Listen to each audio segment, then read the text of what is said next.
Greetings everyone, I am Bhargavi Trivedi and in this video tutorial we will learn regarding the properties of carbon which is the part of paper BT 101 the living world, unit 1 origin of life. So in this video tutorial we will learn that why carbon is the main basic building block of our life.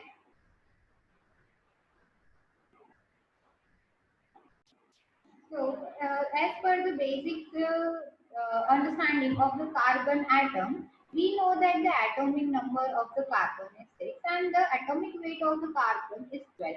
Okay, now if you see the electronic configuration, so if there are 6 electrons that are there, then the innermost orbital has the 2 electrons because it has the capacity of filling only 2 electrons, and the outermost, actually, according to the octet rule, it has the capacity of filling the 8 electrons, but the 2 electrons are already occupied at. So, in order to make it 6, there are 4 electrons more. 1, 2, 3, and 4 over here.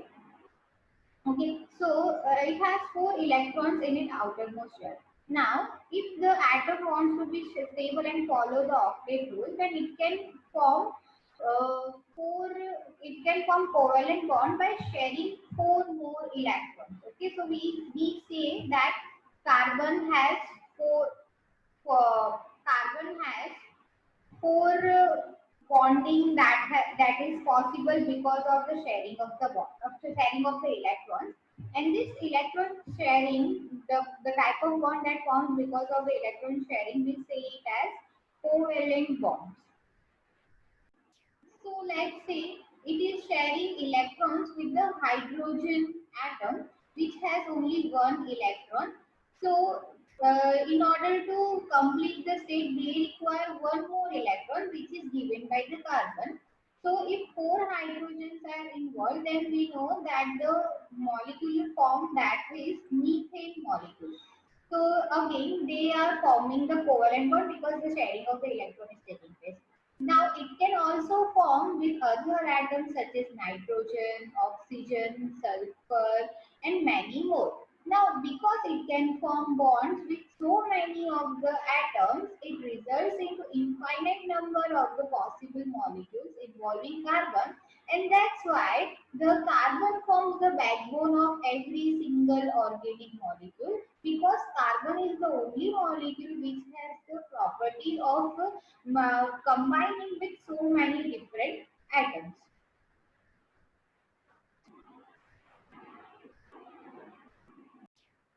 Now, apart from making bonds with other atoms such as nitrogen, oxygen, sulfur, etc., carbon itself can form covalent bond with the other carbon atom, and it can result into different linear structures as you can see over here, and different ring structures which plays a key role in the living nature.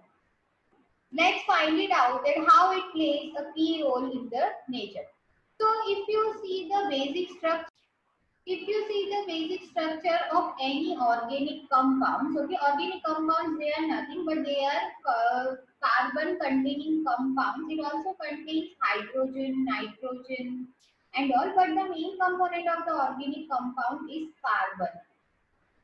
Why? Because as we have seen in the previous slide that they can form four bonds while sharing their electrons.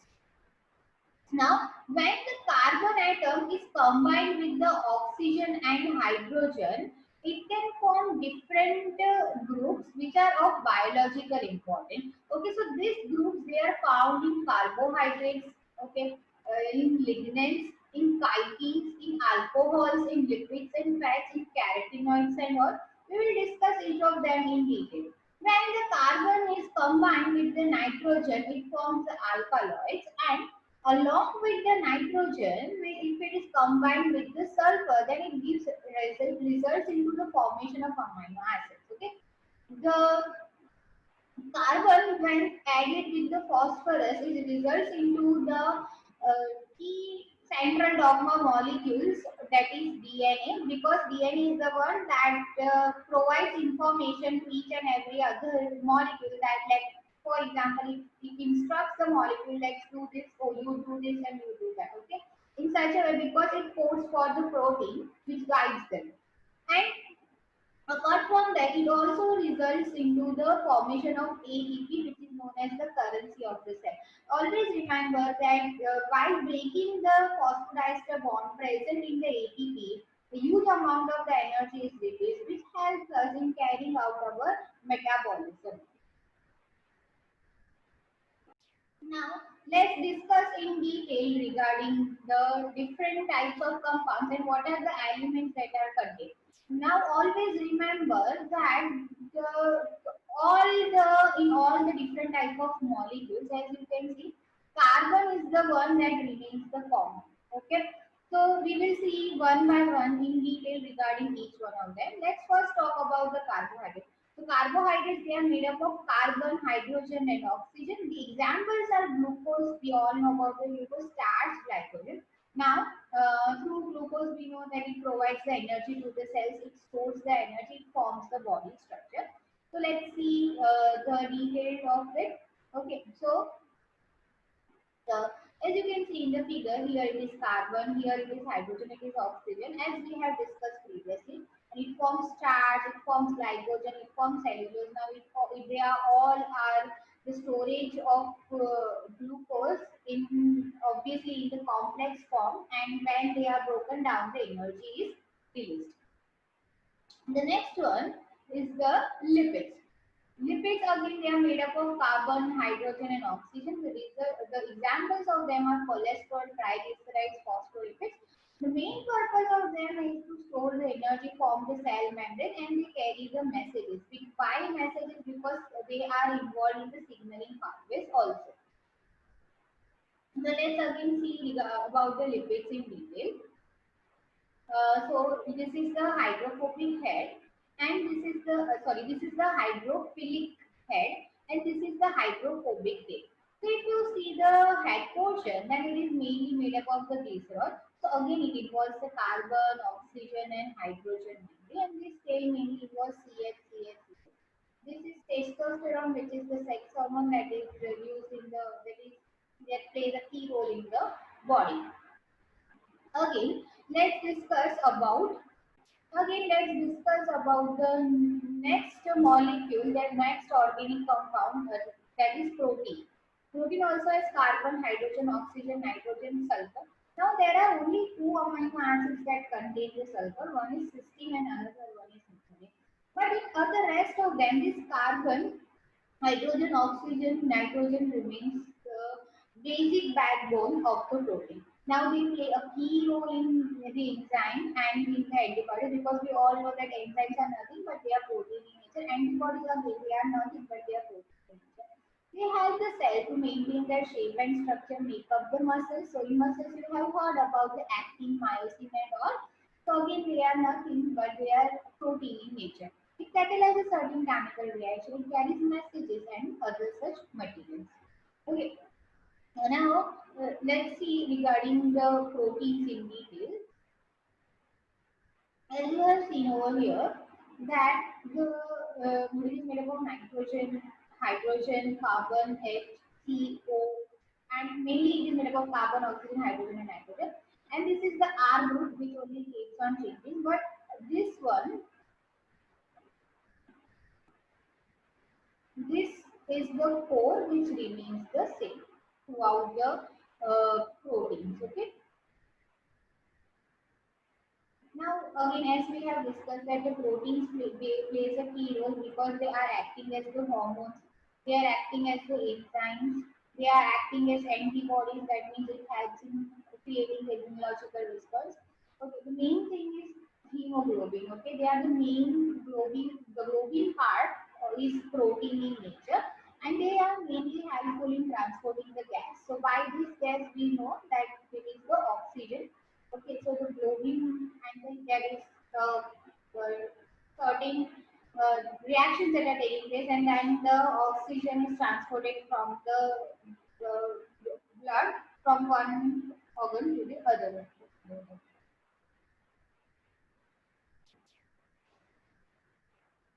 Next is the nucleic acid. So in the nucleic acid, we know that there is a nitrogenous base involved. There is sugar molecule involved and the phosphate group that is involved. So again, if you see the structure, you will find nitrogen, you will find hydrogen, you will find carbon, and you will find the phosphorus. Okay, now this is the basic structure of NMP molecule. Okay, this is any nucleotide. That means it can be either A, it can be either T, G, C, okay, or it can be U.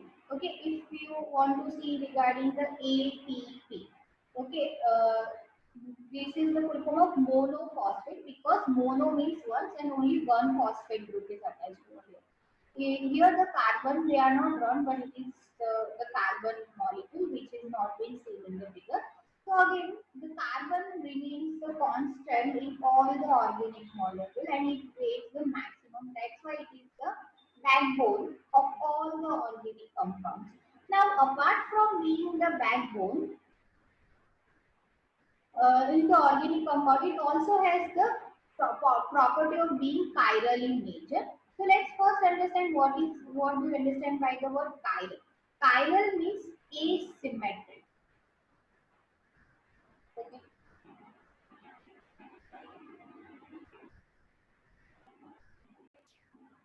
So, as we have said, asymmetric, that means the groups that are attached to the carbon, they all are different. Okay. So, as this type of carbon in which all the groups that are attached, they are different, they are referred to as the chiral carbon. And here, as you see on the left hand side and on the right hand side, the groups attached, they both are hydrogen. So not all the four groups that are attached to the carbon, they are different. So this doesn't satisfy the definition of the chirality. That's why this type of compounds they are referred to as the achiral carbons or achiral compounds. Now you wonder that so what is the significance of being chiral in nature? So let's find it out that what is the main significance of being chiral in nature. Okay, as you can see that this is the structure of the D-glucose and L-glucose. Now, chirality leads to one of the property that is termed as stereoisomerism. Now, what is stereoisomerism? So, stereoisomerism, they are nothing. Stereoisomerism is nothing but they are the compounds that has the same chemical formula, sorry, same molecular formula, but there is a different arrangement of the carbon atom in the different arrangement of the atoms in the space. Okay, so let's look at the simple example of the D glucose and the L glucose. If you will see, if you will count, then there are 6 carbons in both the cases. There are 12 hydrogens and there are 6 oxygen atoms. But what makes D-glucose over here and the L-glucose nomenclature over here is just the position of this OH group. Now, this OH group is here on the left hand side while here it is on the right hand side. Otherwise, the entire formula remains the same, just the arrangement of the atom is different. Now, it is only possible because the carbon is chiral in nature. Okay, so let's see that this is the first, we label it as the R. Okay, so if you see then it is the R group attached over here. On this side, this is the H group over here. On this side, this is the OH group that is mentioned over here. And on the below, that is CH2OH that is written over here. Okay, so you see that this is different, this is different, this is different, and this is different. That's why we say this carbon is the chiral carbon. Now, just here, the flipping of this group is taking place, and it is entirely giving rise to the D-glucose molecule. Now, this is just because of this chiral nature of the carbon. If there is no chiral nature of the carbon, then it is not being possible. Now, because of this chirality, we can have 16 different isomers of the glucose. Okay, so if you will see in detail regarding each, then you will find that there are just minor differences in the spatial arrangement. When if you look at all of them, then the chemical, the molecular formula remains the same. That is C6, that is C6H12O6. The molecular formula, if you calculating all of them, then the it remains the same. Only there is a difference in the spatial arrangement of this. So let's take the example of the D-glucose and D-mannose. So this is same, this is same, this is same. Okay, this is also same. Just the difference is here OH and here it is OH. Otherwise, that this one also remains the same. And that resulted into the complete different structure which is known as D-mannose. So in the similar way, we have different 16 different isomers, and that is because of the chiral property of the carbon. Now, there is another property that is seen in the nature because of the carbon, that is the endomerism. Now, because of this, we have the alpha and the beta form. Let's not go into the details. Just remember that the first carbon atom, there is a difference in the first carbon atom only in aldosis and the second carbon atom in the ketosis. Okay. So just look at this. When there is an attack over here,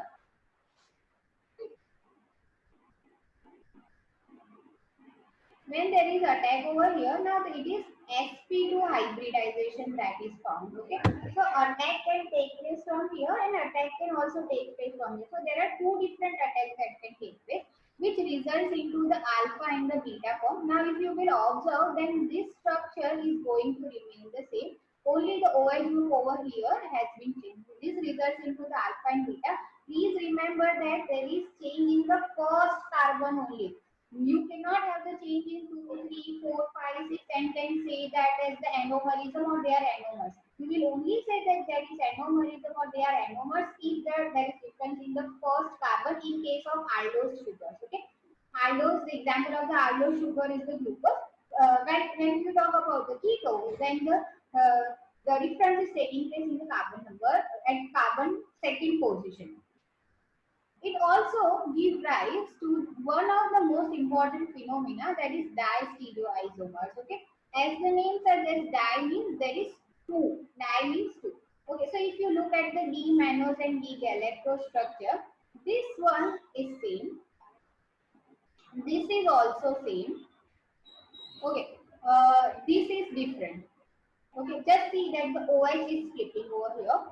Again, this is also same and this is flipping. So there is difference between the two. Okay, so this type of isomers, okay, again, but the molecular formula remains the same of C6H12O6, but there is a difference at the two carbons. That's why this type of this type of phenomenon is known as diastereoisomerism, and the isomers they are termed as diastereoisomers. Now remember that if you put the mirror over here, then they are not the mirror images. Okay, this is the main criteria it should classify before saying them as the diastereoisomers. Now let's talk about the apimers.